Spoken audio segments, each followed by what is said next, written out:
Welcome back, Reading with Old Fans. Tonight we are reading Giraffes Can't Dance.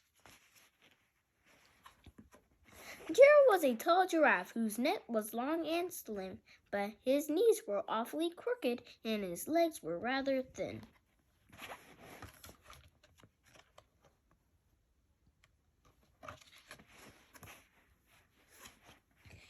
He was very good at standing still and munching shoots off trees, but when he tried to run around, he buckled at the knees.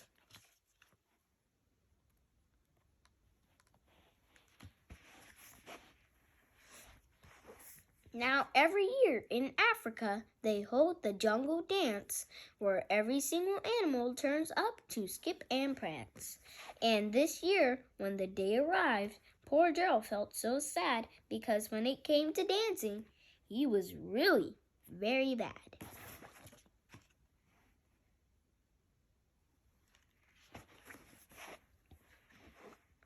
The warthogs started waltzing, and the rhinos rocked and rolled. The lions danced a tango that was elegant and bold.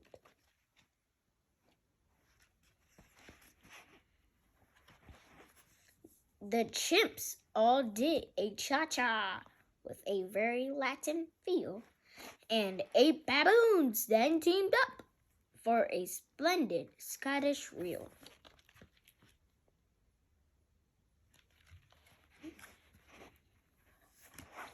Gerald swallowed bravely as he walked toward the floor, but the lions saw him coming, and they soon began to roar.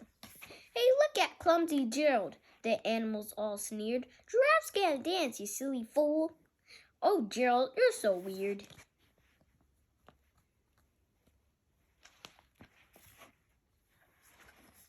Gerald simply froze up. He was rooted to the spot. "They're right," he thought. "I'm useless. Oh, I feel such a cart."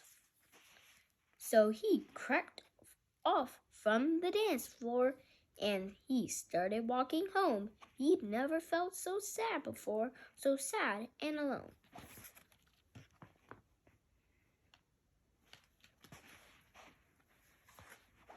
Then he found a little clearing and he looked up at the sky. "The moon can be so beautiful," he whispered with a sigh. "Excuse me," coughed a cricket who'd seen Gerald earlier on, "but sometimes when you're different, you just need a different song."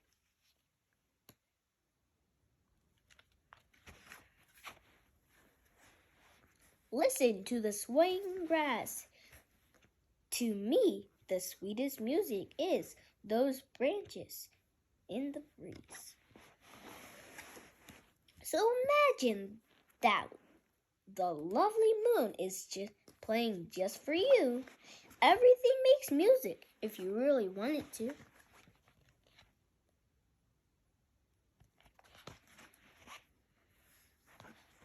With that, the cricket smiled and picked up his violin. Then Gerald felt his body doing the most amazing thing. His hooves had started shuffling, making circles on the ground. His neck was gently swaying, and his tail was swishing around.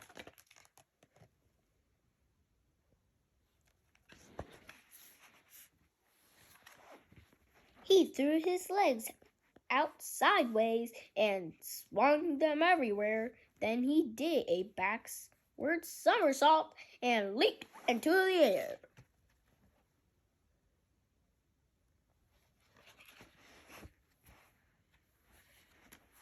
Gerald felt so wonderful, his mouth opened wide. "I'm dancing, yes, I'm dancing, I am dancing," Gerald cried.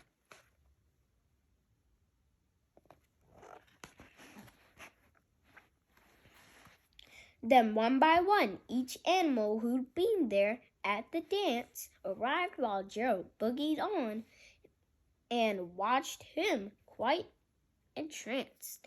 They shouted, "It's a miracle! We must be in a dream. Gerald's the best dancer that we've ever seen."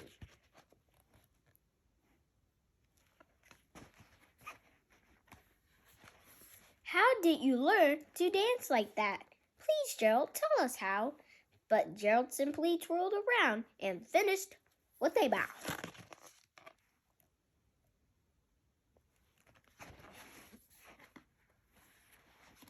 Then he raised his head and looked up at the moon and stars above. We all can dance, he said, when we find the music that we loved.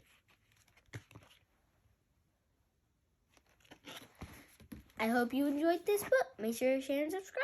Have a great night.